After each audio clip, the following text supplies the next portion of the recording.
learns language when he is young, and learning programming syntax is akin to learning a new language.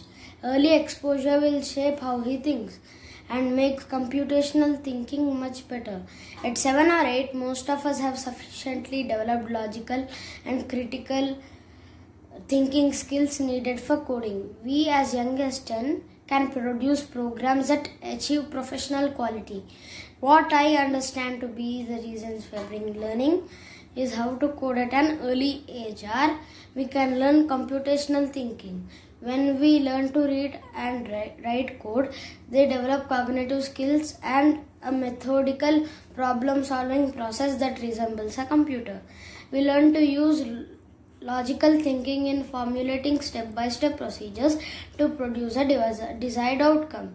We learn problem solving by breaking down the complex problems into components and solve easily. We learn structural thinking. We learn algorithmic thinking. We learn how things work and create things that work.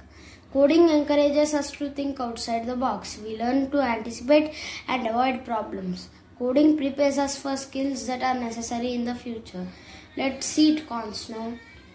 A news report by Andreas, the Director of Education and Skills at OECD, the Organization for Economic Cooperation and Development, speaking at the World Innovation Summit for Education in Paris. He thinks that teaching kids to code is a waste of time.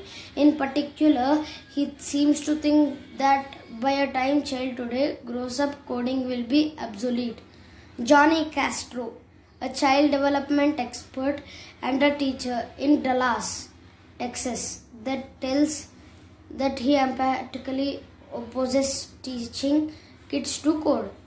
Let children play and enjoy their childhood. We do not need to push down the career of or interest in computer programming until the child is actually closer to 15 or 16 years old. Studies have shown that every 2 years, 60% of our technical skills become obsolete. So, any programming languages learned 5 or 6 years ago are unlikely to be in use after that time. Screen time is another issue to teach kids to code.